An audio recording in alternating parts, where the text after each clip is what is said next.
Everybody, this is Corelius Prime. It's Sunday, February 12th, 2023. I'm going to do a quick overview from my last video. Updating Campbell Soup here. I believe there was some good upside potential. We had a what if weekly bullish that was elected at 51.15. We now have placed a new weekly bullish above the price at 51.55, and we still have that monthly. These will be resistance into next week. So it will be interesting if we can get above that. The only thing on this long play needs to be looked at is this 50.10, which is if we close below that on a end of Friday weekly close, that could gap down into the 48.50 area. 47.10 would be the next target. So you know where you're right and you know where you're wrong. That's why I write the trading journal on Campbell Soup this week. But this was placed right after this close of last week, so that will be interesting if it can get above it. If it does, that's going to be a nice possible move up. And then our next one, which is a new low that was created a monthly bullish at 53.25, is that was the what if that comes through. Since we made a new low this month, this could be assumed that this will be a monthly bullish. If we get above this at the end of the month, then we're definitely going to be going higher.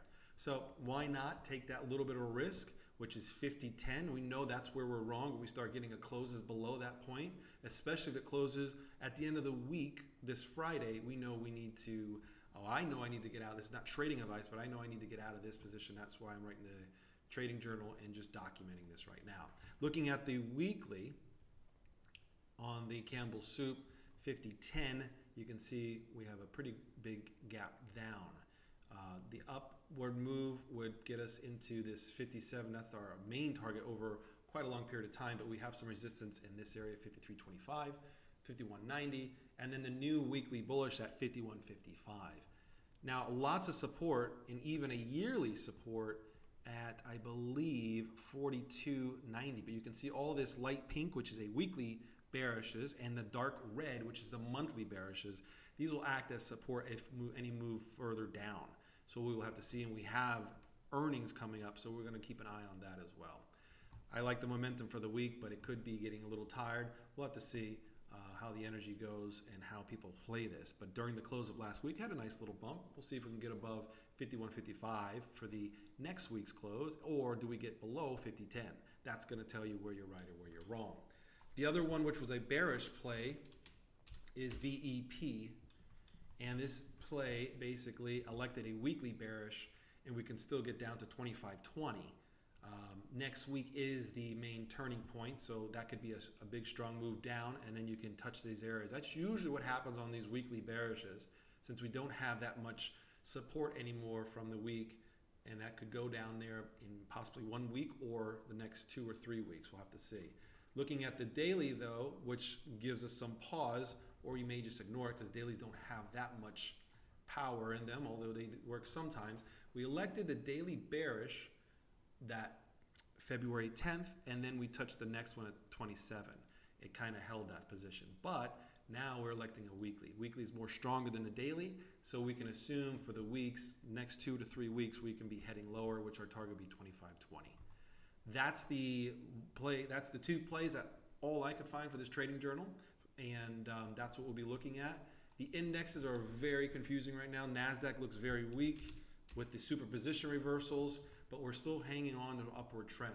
Watching these weekly bearishes, 11.53320, some daily support here, but the target, if we do head down, a nasty target will be 10.58, 10.58940 on the NasDaq composite. We'll see if that happens. And we do have, again, that superposition reversal that happened last week.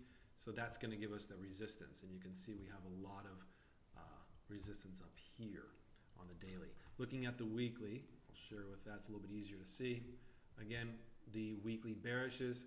We have a monthly that's got to be either elected. If we go above that at the end of February, that's a pretty bullish signal to go to the next one. The challenge is we've already been above this, and we've already tested almost this monthly bearish, monthly bullish. So with that, the kind of the job is already done, and now we're closing below it. So that's kind of giving us a little bit of pause and implying that we could move lower. And you can see the stochastic momentums are maybe getting to that point.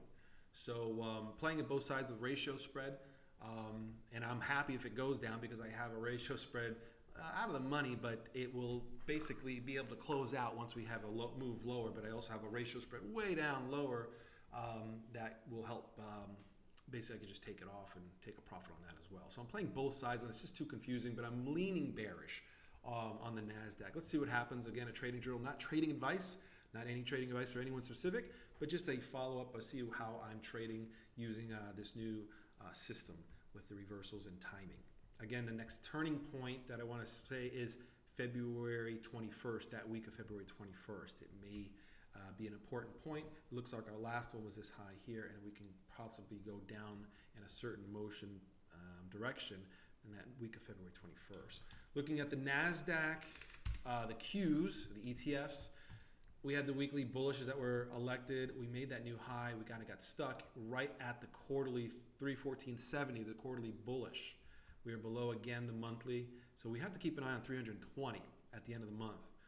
But again, we have a target of 278.60 if this thing starts falling, and then we have a larger support, obviously, in the 264.50, which is monthlies, and the 263.02. We'll see if that can hold if this thing starts moving down, which I'm kind of leaning towards and believing it will move down at some time. Now, who knows when, but our turning point here, which is our low, was on the day February 10th, and there may be hints of going up at least 1 or 2 days into the CPI. That will throw everybody off, and then I think we can, I don't know how strong it will be, but then possibly come back lower. So we'll have to see how that works out. The other one I want to go over is the Dow Jones. Again, it's been choppy, not really much going on here, but there is a superposition reversal tomorrow that it is around 33,710.65, it looks like. If that does not get closed above, then we can definitely test and touch 33,273.10. The reason why I'm saying that is because from my journaling, we elected the daily bearish on February 9th, and so that made a new low for the day, and we made a new high. Now we elected a daily bullish, you see here with the X, but I'm marking it because the system, the computer program now has removed that daily bullish. So that's a little bit concerning. It looks like it didn't have I don't know, maybe it's a bug in the system, I have to look at that. But this doesn't, I'm not sure if this is gonna hold. And if this goes below the super, you see here on 33,710.66, there is a good target of 33,273.10. Again, this is just gonna be chopping up and down in this wide range. But let's see what happens. Not playing down because it's just not, I will probably short maybe if it gets below the super and has a strong move for a target of 33,273 to see if that holds.